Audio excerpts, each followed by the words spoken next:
Hey, what's up guys, welcome to my humble YouTube channel where I bring you fanfiction that will brighten your days. Before we start, a subscribe is greatly appreciated, and don't forget to leave a like and ring the bell icon so you won't miss exciting new fanfiction stories. A Return to School, Tensura x COTE, by Asuryii. Chapter 6. The President is an interesting person. My conversation with Fuka flowed naturally as we exchanged jabs at the other before I decided to stop the conversation as I saw Kyo entering the convenience store and interacting with a girl. Kyo going out of his way to start a conversation with someone other than me. This is a monumental moment. I need a record of this. Guess it's time to be practically invisible. I held up my hand to have Fuka hold up for a moment, saying I wanted to buy some materials and make her dinner for the first time in a while, along with getting a record to tease Kyo. In response, she looked at me and sighed, saying she'd make a call while I did that. I was curious as to who she'd call, but I decided to not ask as I walked into the convenience store. I already walked making almost no sounds at all, so it was a simple task to almost fully erase my presence, and since Kyo here saw me walk off with Fuka, I doubted he'd be watching out for me in particular. As I got a record of Kyo and the black-haired cool beauty, I picked up some basic ingredients to make a simple meal consisting of a traditional katsudon, tamagoyaki, and a rich miso soup. I also made sure to get ingredients to cook meals for a few days' worth just in case. I then, like Kyo, had witnessed something peculiar that piqued my interest. Free 3 items per month. I can see the possibility of students overspending, in particular some like that green-haired buffoon, that red-haired boy who's making a scene, and a vast majority of Class D students based on what I observed during the ceremony. I began to ponder over the need for free items and what they hold in meaning to the S system. But I got a devilish idea. Hey. Kyo never interacted with girls our age during the few months we lived together. I'll be recording the rest of his interaction with this girl to tease him later.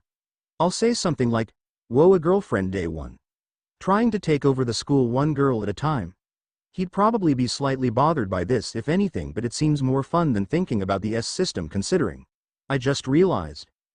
I sighed heavily as I began to record Kyo. I already figured a decent bit of it out. We get more points each month based on merit and evaluation. There exists another type of points that isn't individual or private and based on the refusal to answer questions from teachers and Fuka. I can infer that all will be revealed as the year progresses. For now, being a normal student and experimenting is the best thing I can do. Though I may get rid of that green-haired idiot and that two-faced girl in Class D. I decided to stop that thought there as I hadn't found a target for Class C, and based on the looks of Class B my target wouldn't matter as they'd all come together to prevent it regardless of the person. Kyo decided to be a good Samaritan by paying for his classmates' cup ramen. I was aware of the possibility that he'd held ulterior motives, but I couldn't care less as something more interesting came from the words of an idiotic senior. Well, recording this moment has come in very handy. Anything can be bought in this school, right? So my seniors can be a good experiment to get some concrete answers. After all, when someone doesn't want to answer a question, all you need is some incentive. The absent-minded words of my seniors have helped me immensely. Who knows, I could find an interesting senior to play with for a while. I paid for my groceries totaling 12,500 points since I bought some extra stuff with the food. I messaged Fuka, who was still on the phone somehow. She waved her hand knowing I saw it, signaling me to do what I want, but she motioned she'd be done in 5 to 10 minutes. She really is acting different. I couldn't help but wonder who she was talking to, but I let it go as I trailed my seniors till I saw them enter an alley. I noticed as we walked through the school countless cameras, and I had a feeling there was a purpose behind them, but I knew there wasn't one in this alley as I had looked down it while I walked with Fuka. Though far away, a single camera did view this area. "Excuse me, senpai, can I take a minute of your time? I have a question I need to ask." I'm dying to know the answer. The 3 senpais who had interacted with the hot-headed boy from Class D I now knew as Sudo from his introduction to Kyo turned to me curiously and arrogantly. I really hate people who act like being a senior means shit. Earn your respect. Well, I guess a lesson in the real world is needed for these 3. What is it? It's clear you're a first-year student. What are you doing bothering us? One of the second years regarded me, annoyed as he spoke in a snarky tone. It's obvious he probably is another Class D dweeb. Another spoke out while he scoffed slightly. I maintained an impassive look on my face before I spoke in a calm voice that gave off hints of arrogance. What did you mean when you said, "Since you're defective, and you guys'll be in hell"? Also, for your information, I recorded it.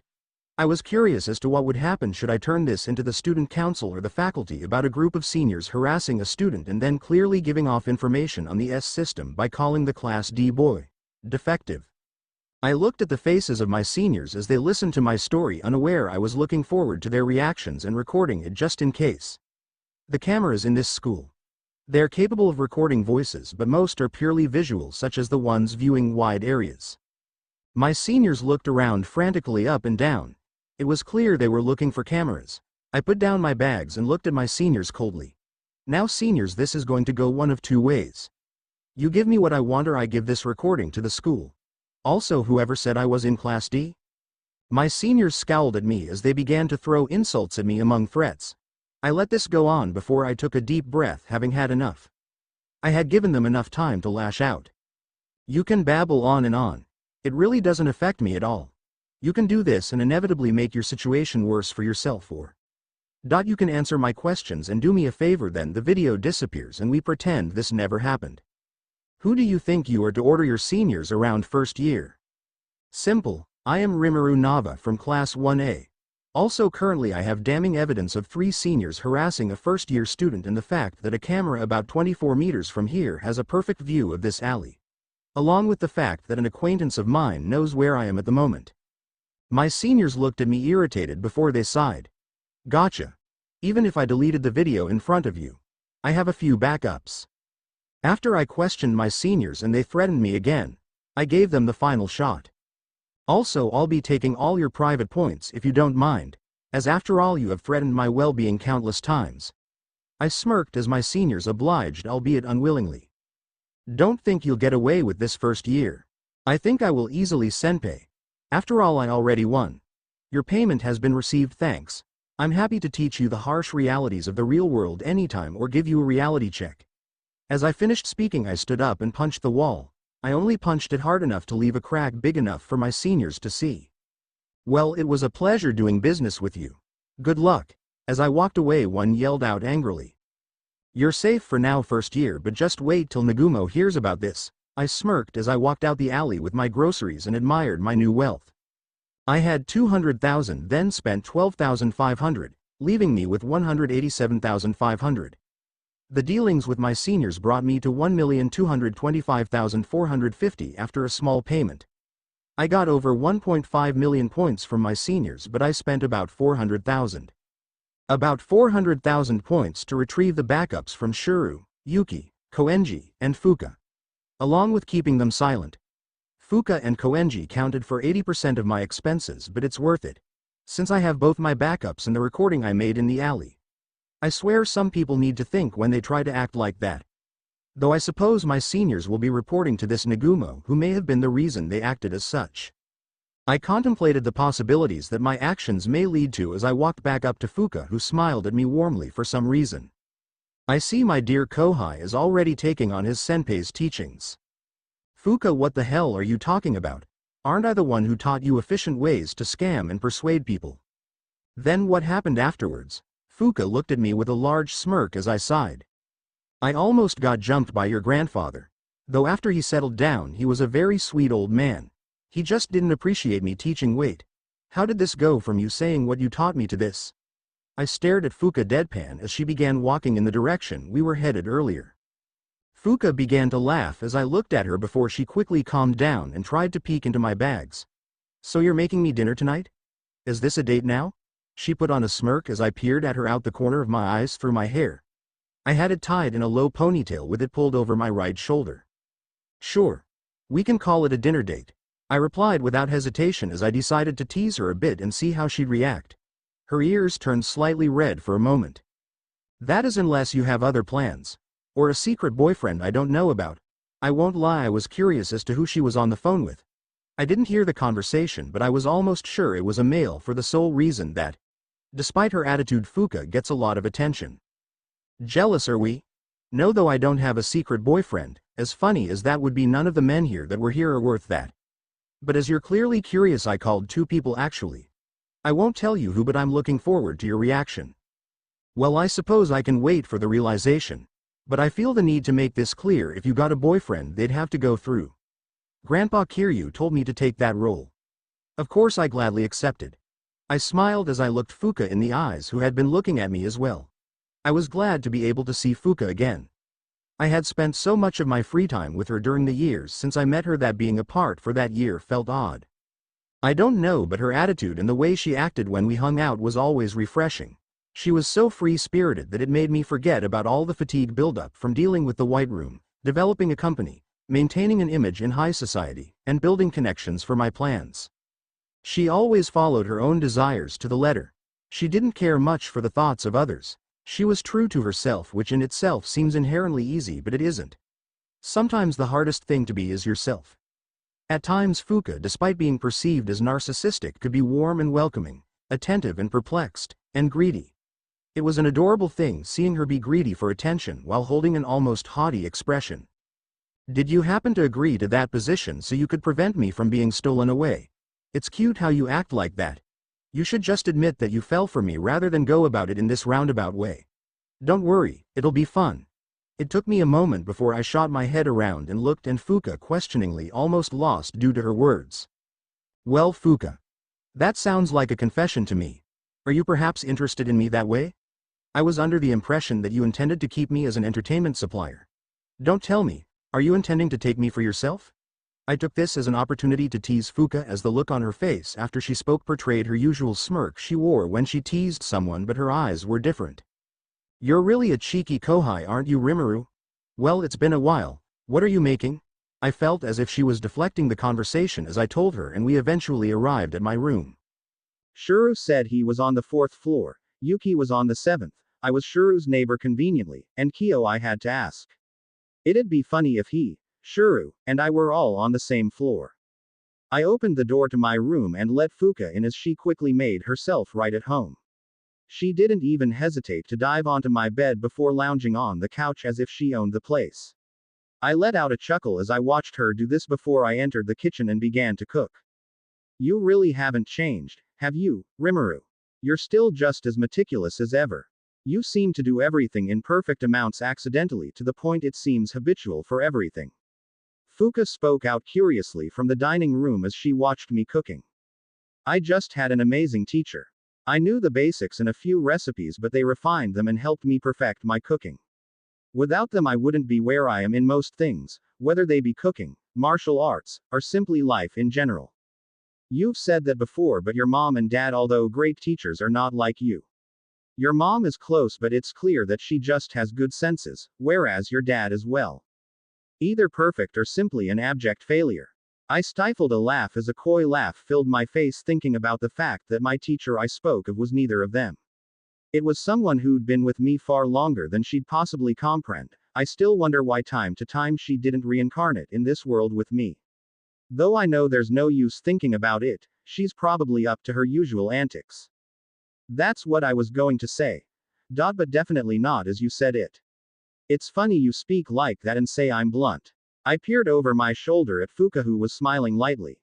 She was clearly teasing me, but she also was wearing the face of someone who was reminiscing. I still find it weird at times how we reminisce on times before, even if it hasn't been long. She's most likely thinking about the times she was at my place while Velda and Lucia were home. I suppose I don't reminisce despite my trove of memories because I have so many, and the fact that I plan to reminisce at certain times with Seal. I continued to share small talk with Fuka for a few minutes till I finished cooking and brought the food to the table, where she had already set out a set of chopsticks, cups, and utensils. I didn't like the smug grin she had on her face. I clicked my tongue as I realized she knew what I made secretly while I was cooking. I'll be enjoying that drink you made, Rimuru. Don't think I didn't recognize those ingredients. You underestimate me sometimes. Of course, if you used matcha, lemon citrus, strawberry syrup, water, and warm milk, I'd know what you made. You still think after all these years you've made me meals I wouldn't notice that specific mix of ingredients immediately? Fuka began to chuckle before she sighed and looked at me with a peculiar gaze.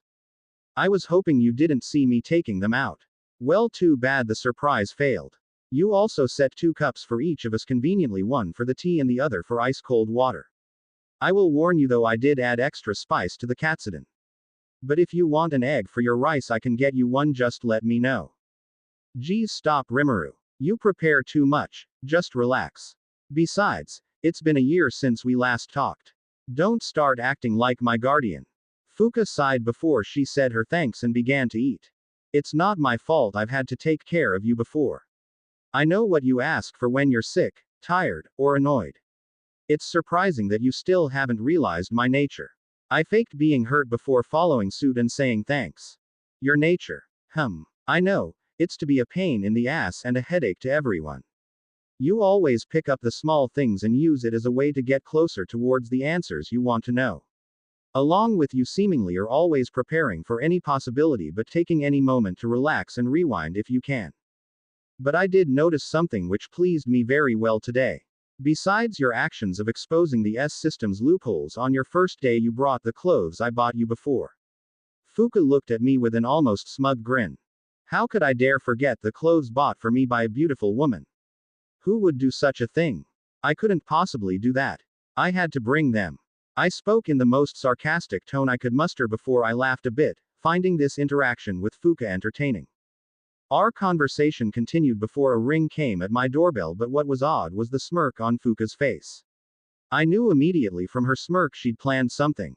I went to the door and opened it to find a tall man with an athletic build. He radiated a calm yet oppressive aura, and he had red eyes with black hair while he wore glasses.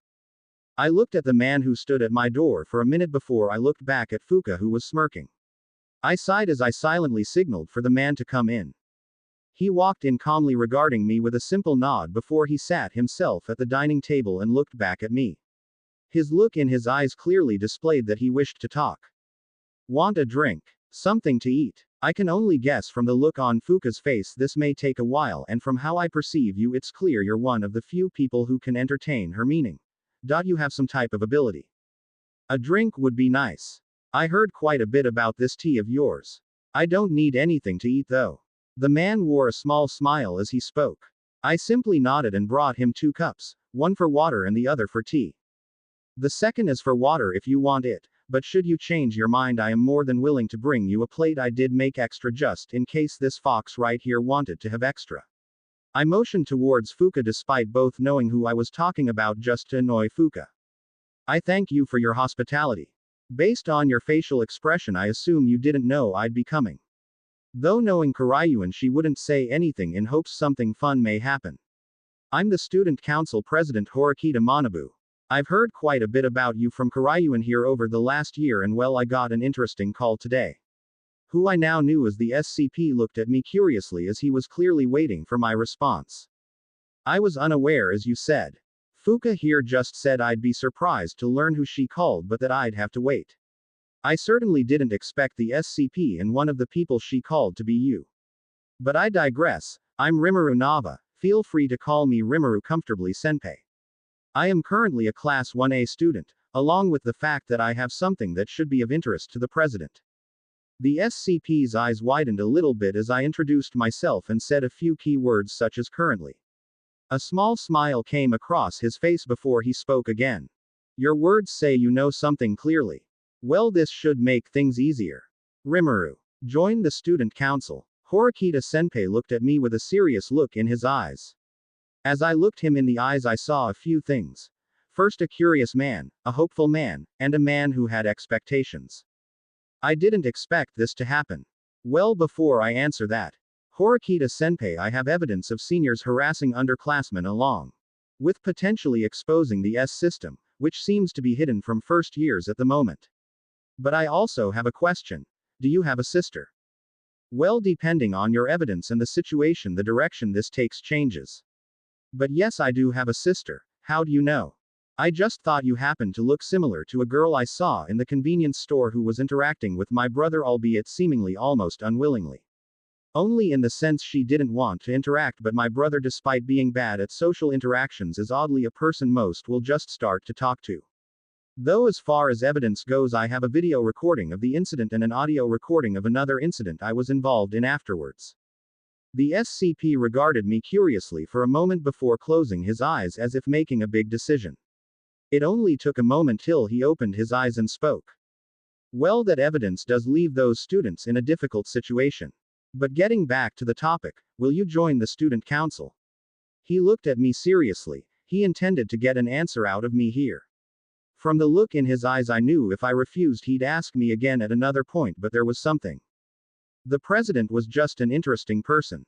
I wanted to see for myself what he could do, his goals, and why he'd go to the lengths of asking a first year on the first day of school to join the student council. I accept, but first I want to know something. The president looked at me and nodded as he waited for my question. Who is Nagumo?